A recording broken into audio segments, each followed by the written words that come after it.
এরপর প্রশ্ন হলো, আমি একজন শিক্ষক, আমার নির্ধারিত বিষয়ের পরীক্ষায় কম নম্বর পেয়ে একজন শিক্ষার্থী আত্মহত্যা করেছেন। যদিও এতে আমার কোনো অন্যায় ছিল না, তবু আমি অনুশোচনায় ভুগছি। কম নম্বর পেলে আত্মহত্যা করার প্রবণতা রোধে করণীয় কি? এজন্য অতি মূল্যায়ন করে বেশি নম্বরও তো দিতে পারি না, পরামর্শ দিয়ে বাজিতে করবেন।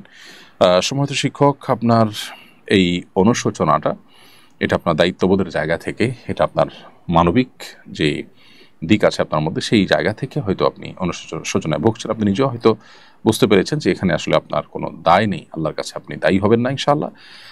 কোনো শিক্ষার্থী পরীক্ষা খারাপ করলে আপনি তার খাতায় সে যা পেয়েছে সেই অনুযায়ী আপনি মার্ক দিবেন, এটাই আপনার কর্তব্য। সেটা না করলে বরং অতিমূল্যায়ন করে যদি বেশি নম্বর দেন, সেক্ষেত্রে এটি হবে খেয়ানত, এটা হবে অন্য শিক্ষার্থীর প্রতি অবিচার এবং জুলুম।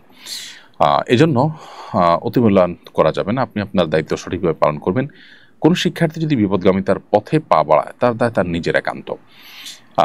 পরীক্ষায় খারাপ ফলাফল করার কারণে আত্মহত্যার দিকে চলে যাওয়া, পরীক্ষা দিতে না পারার কারণে পাগল পড়া হয়ে যাওয়ার ভিডিও আমরা দেখতে পাই বিভিন্ন সময়। এমনকি বাবা মা অস্থির হয়ে কান্নাকাটি করে পাগল পড়া হয়ে যান। এই বিষয়গুলো পরিষ্কারভাবে আমাদেরকে ইঙ্গিত করে, আমাদেরকে বার্তা দেয়, জানান দেয় যে আমরা প্রচণ্ড রকমে ভোগবাদী, বস্তুবাদী হয়ে গেছি। একজন মুসলিম যিনি আখিরাতে বিশ্বাসী, যিনি আল্লাহতে বিশ্বাসী, যিনি কোরআন এবং সুন্নাহয় বিশ্বাসী, তার অবস্থান, তার ক্রিয়াকর্ম কোনো অবস্থাতে এরকম হতে পারে না। পৃথিবীর সব কিছু চলে গেলেও মানুষ হিসেবে কষ্ট তো আমরা পেতেই পারি, কিন্তু ভেঙে চুরে দুমড়ে মুশড়ে আত্মহত্যার পথে চলে যাওয়া, এটা আমাদের আখিরাতের প্রতি বিশ্বাসের সাথে সঙ্গতিপূর্ণ নয়। পরীক্ষা ফেল করা মানে আমার সব শেষ হয়ে যাওয়া নয়।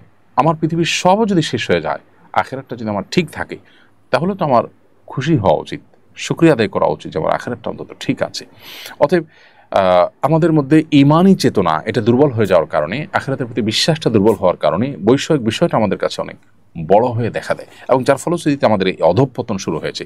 গোটা পৃথিবীর বিভিন্ন প্রান্তে প্রান্তরে উন্নত দেশগুলোতে যে পরিমাণ আত্মহত্যার প্রবণতা এবং ঘটনাগুলো আমরা দেখি, সেগুলো কিন্তু একই ইঙ্গিত দেয় এবং একই কারণে হয়ে থাকে। অর্থাৎ বৈষয়িক বিষয়গুলো অনেক বড় হওয়ার কারণে মানুষ এ পথে যায়।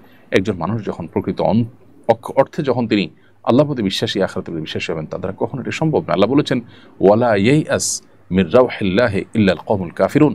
আল্লাহর রহমত থেকে অবিশ্বাসী সম্প্রদায় ছাড়া ঈমানদার নিরাশ হতে পারে না। নিরাশ হয়ে এই যে নৈরাশ্য থেকে আত্মহরণের পথে পা বাড়ানো, এটা কোনো ঈমানদারের সাথে যায় না। ঈমানদারের অভিভাবক আল্লাহ, তিনি সব কিছু দেখছেন। ঈমানদার বিশ্বাস করবেন যে সকল দুরবস্থা থেকেও আবার সবচেয়ে ভালো অবস্থায় মানুষ রূপান্তরিত হতে পারে, আল্লাহ সেটি করতে পারেন। সো আল্লাহ প্রতি সে বিশ্বাস, আস্থা থাকতে হবে। অনাস্থা, আস্থার দুর্বলতা, বিশ্বাসের ঘাটতি, এটাই মানুষকে দিকে নিয়ে যায়। অতএব এই ব্যাপারে আমাদের নতুন করে ভাবতে হবে। আমাদের শিক্ষা ব্যবস্থা, আমাদের পরিবার ব্যবস্থা, আমাদের প্রত্যেকটা জায়গায় ধর্মীয় বিধিবিধান, আমাদের মূল্যবোধ, আমাদের নীতিনৈতিকতার চর্চা, এটা বাড়াতে হবে। তা নাহলে আমরা কোন অবস্থাতেই এই দুরবস্থা থেকে উত্তরণের পথ খুঁজে পাবেন। আমরা হয়তো দালান কোঠা এবং ইস্পাত সভ্যতার অন্যতম শেখরে, উচ্চতর শেখরে আমরা হয়তো পৌঁছে যাব, কিন্তু আমাদের ভেতর থেকে আমরা শেষ হয়ে যাব। মানসিক শান্তি আমাদের সমাজে থাকবে না। বাংলাদেশের জাতিসংঘের পরবর্তী আবাসিক সমন্বয়ক হিসাবে নিয়োগ পাওয়া কূটনীতিক একজন সমকামী, বিষয়টি জাতিসংঘ সদর দপ্তর থেকে বাংলাদেশকে জানিয়ে এগ্রিমেন্ট চাওয়া হয়েছে। নতুন দূত তার সমকামী পার্টনারকে নিয়েই বাংলাদেশে আসতে চান বলে জানিয়েছেন কূটনীতিক সূত্র। এক্ষেত্রে বাংলাদেশের কী করণীয় উচিত বলে আপনি মনে করেন? খুবই দুর্ভাগ্যজনক একটি ঘটনা, এবং এই ঘটনায় অন্যদের মতো আমরাও সংক্ষুব্ধ হয়েছি একজন নাগরিক হিসাবে দেশের। আমি মনে করি যে জাতিসংঘ এক্ষেত্রে অপেশাদার আচরণ করেছে।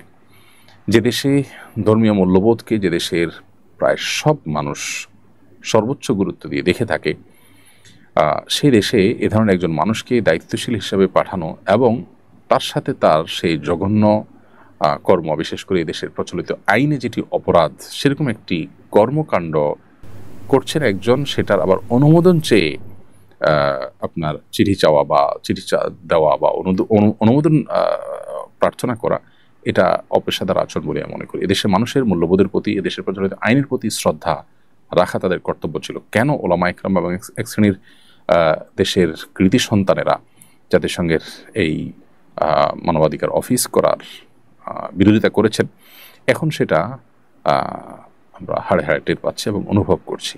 অফিস করার আগেই যদি অবস্থা হয়, তাহলে তাদের এজেন্ডা কী হবে এবং তারা দেশের মূল্যবোধকে কতটা হুমকির মধ্যে ফেলতে পারে, সেটা নিয়ে যথেষ্ট দুশ্চিন্তা করবার সুযোগ আছে।